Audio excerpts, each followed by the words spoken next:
Growing up in a middle-class neighborhood outside Chicago, my life felt simple and predictable. My dad, Tom, spent 30 years working on the police force before retiring, and my mom, Sarah, has been a secretary at Lincoln Elementary for as long as I can remember. They gave me everything they could, but we never had much money. I'm Tasha Mitchell, or at least I was before I became Tasha Reynolds. After college, I earned an accounting degree and landed a job at Anderson & Partners, a mid-sized firm. The pay was decent, the work steady, and I thought that would be my life. Wake up, go to work, come home, and repeat. But that all changed one rainy Tuesday in October when I literally bumped into Marcus outside Starbucks. I was rushing for my morning coffee before work and he was headed to some important meeting. My coffee splashed all over his expensive suit, and I could have crawled into a hole right then and there. "I'm so sorry," I said, frantically dabbing at his jacket with napkins. "I'll pay for the dry cleaning, I swear." Instead of getting mad, he laughed. "Don't worry about it, but you could make it up to me by having dinner with me tonight."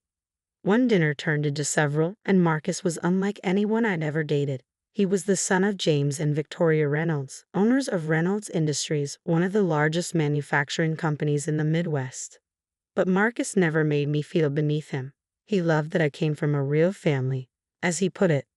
Then came the day I met his parents at their mansion in Lake Forest. I'll never forget the way Victoria looked at me, like I was something stuck to her shoe. "So Tasha," she said, swirling her wine glass, "Marcus tells us you're an accountant." "Yes, I am," I replied, trying to keep my composure. "How practical," she said, her smile as thin as her tone. "When I told her about my dad being a retired cop and my mom a school secretary, you think I'd confess they were criminals." James barely spoke to me during dinner, only addressing Marcus about work. 3 months later, when Marcus proposed, I said yes without hesitation, convinced I could win over his parents with time. I thought love would be enough. After our honeymoon in Bali, Marcus and I moved into his luxury apartment in downtown Chicago. The place was bigger than my parents' entire house, with floor-to-ceiling windows overlooking Lake Michigan. It felt like I was living in a dream. 2 months after the wedding, I found out I was pregnant. Marcus was over the moon, spinning me around our enormous living room when I told him. Even Victoria and James softened a bit. The Victoria couldn't help but remark, "Well, at least the child will have good breeding on one side." Our son, James Jr., or JJ as we called him, was born on a snowy December morning.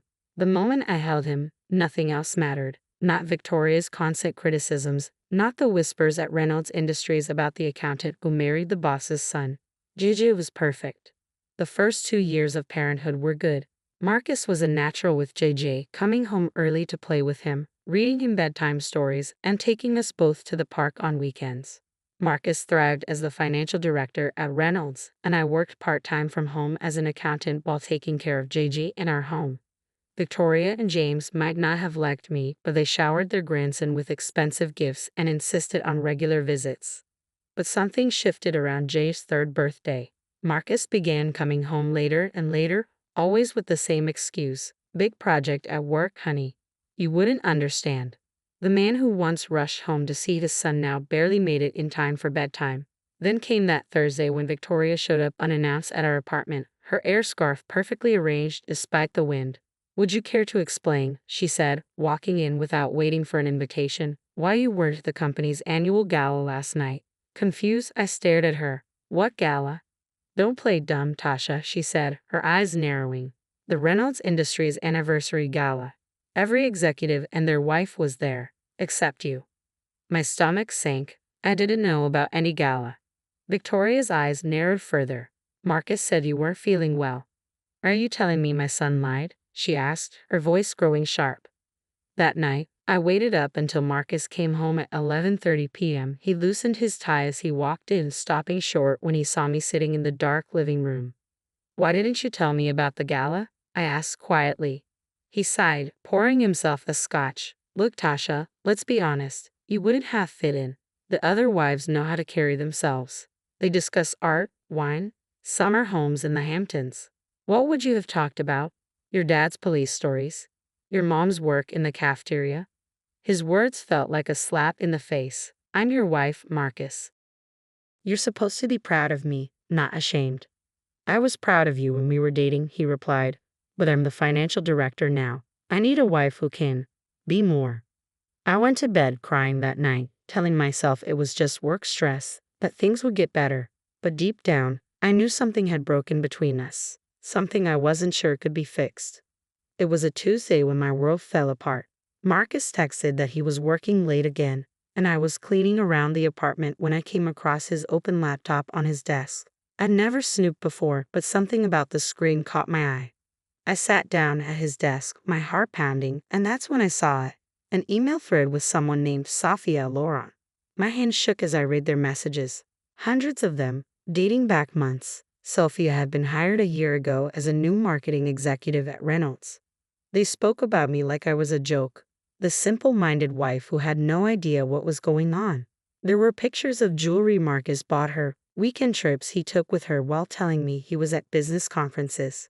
I stayed up all night, copying everything to a USB drive, printing key emails, taking screenshots. When Marcus came home at 7 a.m., his shirt wrinkled and tie loose, I was sitting at the kitchen table with the evidence spread out in front of me. Care to explain? I asked quietly, holding up one of the printed emails. He laughed, as if it was a casual conversation. Come on, Tasha. Did you really think you were enough? Sophia is everything you're not. Sophisticated, sexy, exciting. When's the last time you even tried to look good for me? I've been taking care of our son while you've been screwing around, I shouted. Marcus poured himself a coffee like we were talking about the weather. Here's how this is going to work. You'll stay my wife on paper. It's better for my image at the company. Sophia understands. And hey, he added with a nasty grin, maybe I'll even find time for you occasionally, if you're lucky. Tears blurred my vision as I grabbed JJ's backpack, stuffing clothes inside. JJ was still asleep, clutching his favorite teddy bear. I gently woke him. Baby, we're going to visit Grandma and Grandpa for a while, okay? Marcus leaned against the doorframe, watching us. You'll be back. Where else could you possibly go? I walked past him, taking my son and my purse, along with the USB drive, and didn't say another word. By the time we reached my parents' house, I was a mess. Mom opened the door in her bathrobe, took one look at my face, and pulled me into a hug. 3 days later, the divorce papers arrived. Victoria Reynolds personally delivered them, wearing the smug smirk. I always knew you weren't good enough for my son, she said, handing me the envelope. I'm just glad he finally realized it too. But the worst was yet to come. Marcus wasn't just filing for divorce, he was suing for full custody of JJ. His lawyer filed papers claiming. During the first hearing, Marcus's lawyer painted a picture of me that was far from the truth. Mrs. Reynolds has exhibited increasingly erratic behavior over the past year, he argued. She drinks excessively, creates unwarranted scenes of jealousy, and has become unstable. Fortunately, I had been smart enough to gather evidence. When my lawyer presented the email exchanges between Marcus and Sophia, revealing his affair and cruel remarks about me, the judge's demeanor shifted. The timestamps on those emails proved I wasn't the one causing drama. I hadn't even known about the affair until I discovered those messages. The judge turned to Marcus. Mr. Reynolds, you claim your wife is unstable, yet these emails show you were the one deceiving and gaslighting her. Marcus shifted uncomfortably in his expensive suit as the judge awarded me primary custody of JJ, with Marcus receiving visitation every other weekend and a substantial child support obligation. I returned to my full-time job at the accounting firm, while my parents, without a second thought, stepped in to help care for JJ during their retirement. They were amazing, never once complaining as they embraced their new role as full-time grandparents. Life settled into a new rhythm. It wasn't glamorous, but it was honest, peaceful, and fulfilling. Then, one Saturday morning, everything changed. A black Range Rover pulled up in front of my parents' modest house. Marcus stepped out, followed by Sophia, tall, blonde, and clad in designer clothes that probably cost more than my monthly salary. I'm here to see my son, Marcus announced, pushing past me as if he owned the place. Sophia wrinkled her nose and looked around the room. Oh my God, she laughed, picking up one of Mom's cherished family photos. This place is literally a dump, like an actual kennel. Watch your mouth, I snapped. Turning to Marcus, she said, Baby, you can't let your son stay in this hovel. And these old people. She gestured toward my parents, who stood frozen in the doorway. They belong in a ditch somewhere, not raising the Reynolds heir. Get out, I seethed, my body trembling with rage. Both of you, get out of my parents' house now. Marcus sneered at me. Or what? You think you've won in court? Just wait. I shoved them both toward the door. Get out. And Adele. Sophia purred to Marcus. This place probably has fleas anyway. As they drove away, I stood there, shaking, before pulling my parents into a tight hug. Mom was crying, and Dad looked like he wanted to punch something. But as that Range Rover disappeared down the street, a sense of calm settled over me. I wasn't afraid anymore. I was angry, furious even. The next night, Dad found me sitting at the kitchen table, staring at a cold cup of coffee. You know, sweetheart, he said, sitting down across from me, sometimes the best defense is a good offense. I raised an eyebrow. Remember Mike Sullivan? He worked with me on the force. Now he's a private investigator, real thorough, knows how to dig without leaving a trace. I thought about Sophia's smug face, her cruel words, and the nasty emails she kept sending me. Just that morning she commented on my LinkedIn profile, "Look at this pathetic 1/8. Can't even afford decent clothes anymore." Marcus wasn't any better. His latest email read, "Every time I pick up JJ and see you in that dump, I remember why I upgraded. Enjoy playing poor with your cop daddy." How much does Mike charge? I asked, already knowing my answer. 2 days later, I sat in Mike Sullivan's small downtown office. A gruff man with kind eyes, Mike had known me since I was a kid. Weeks passed as I focused on work and JJ, trying to ignore the constant harassment from Marcus and Sophia. Then Mike called. "You need to come to my office," he said. "You're going to want to see this in person." He handed me a thick file. "First off," he began, "Sophia Loren isn't her real name. She's using her sister's identity. Her real name is Carla Larson." My hand trembled as I read through the file. Before working at Reynolds Industries, Sophia had been an escort, hopping from one rich man to the next, living off their money until they grew tired of her or caught onto her scams. She'd used different names in different cities, always disappearing before things got too hot. But what she was doing at Reynolds Industries was far worse.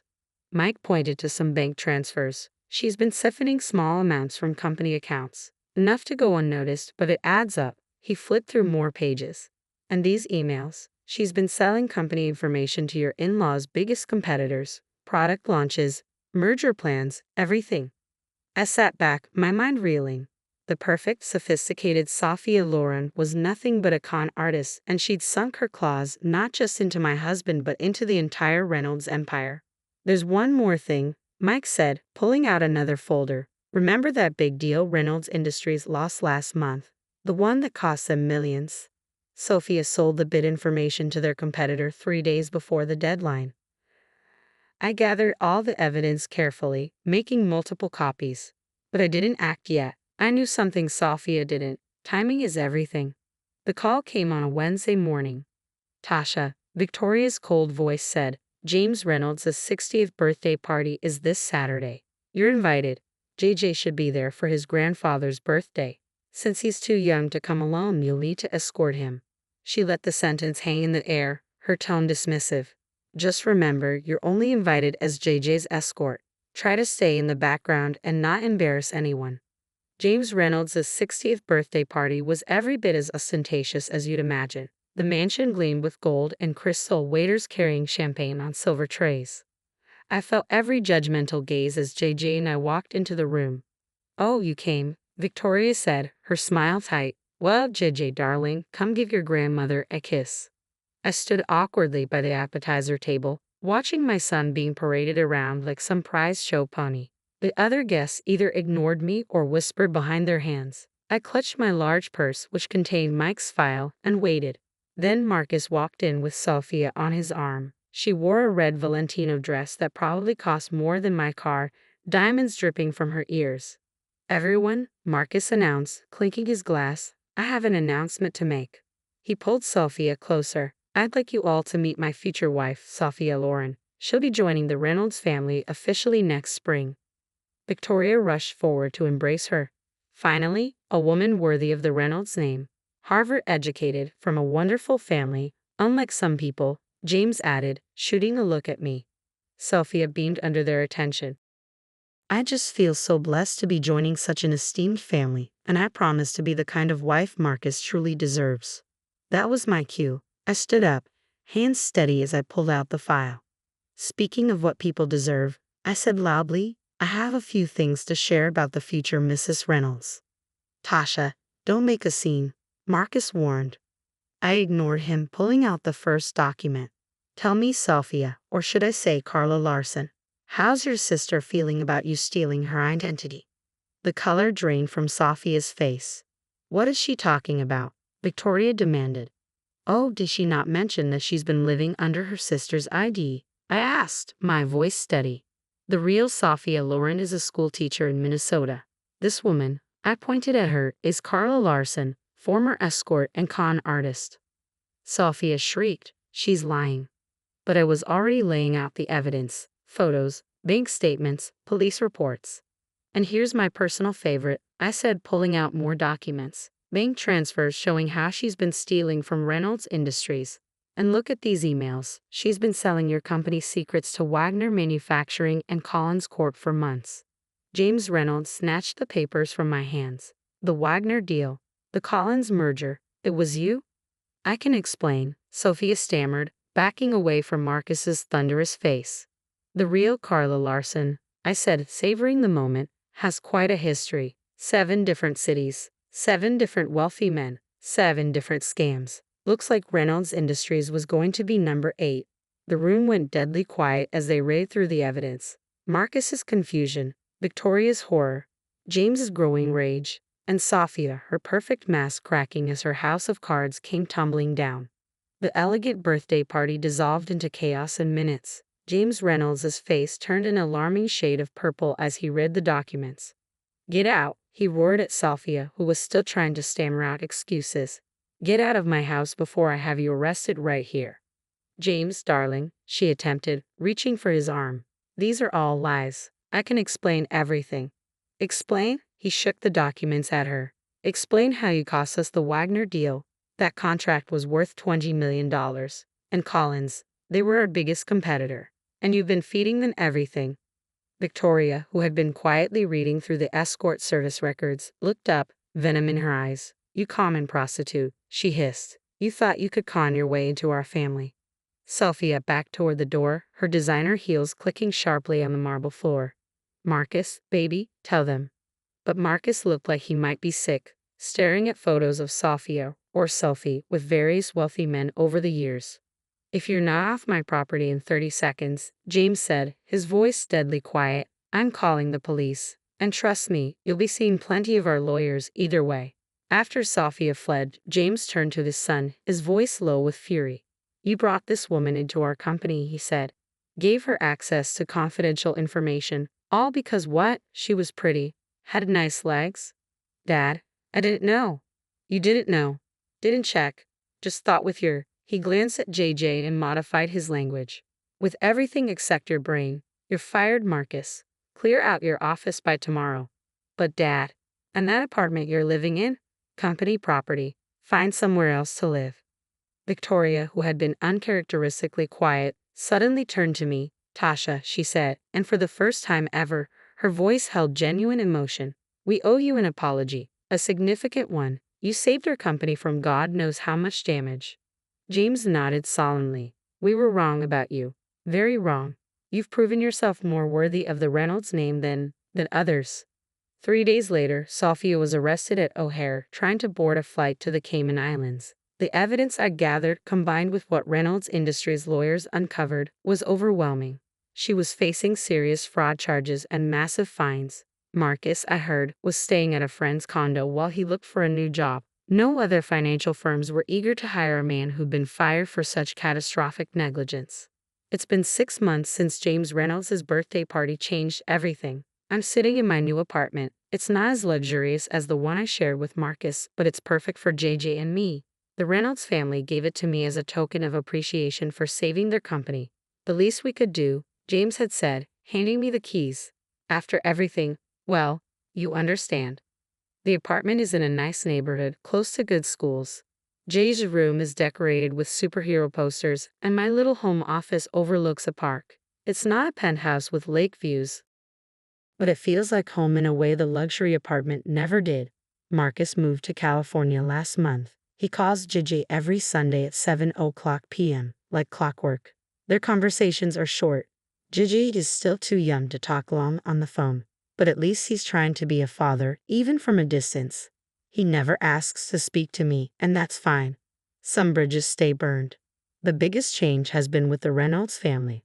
Victoria stops by at least once a week, usually bearing gifts for JJ and surprisingly for me too. Last week, she brought a beautiful orchid for my windowsill. The real shock came when Victoria and James invited my parents over for dinner. I was nervous. The last time they'd all been in the same room was at my wedding, where the class divide had been palpable. But something had shifted. I watched in amazement as James asked Dad about his years on the force, genuinely interested in his stories. Victoria and Mom talked about gardening, exchanging tips on growing roses. Sarah, Victoria said to my mom at the end of the evening, "You and Tom raised a remarkable daughter. I'm sorry we didn't see it sooner. We always knew what Tasha was capable of." Mom replied with quiet dignity, "Sometimes it just takes others a while to catch up. Life isn't perfect. I still have days when I miss the man I thought Marcus was, when I worry about JJ growing up with a long-distance father. But then I look at my son, happy and healthy, playing with his grandparents, all his grandparents, and I know we're going to be okay."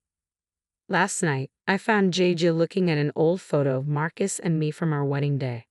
"Do you miss Daddy?" he asked. I sat down next to him, pulling him close. "Sometimes," I said honestly. "But you know what? Life doesn't always go the way we plan. Sometimes it goes wrong before it goes right. The important thing is to stay true to who you are." Later, as I tucked him into bed, I thought about how far we'd come, from the simple accountant the Reynolds family once scorned to the woman who saved their company. Sometimes the happy ending isn't the one you expected. Sometimes it's better,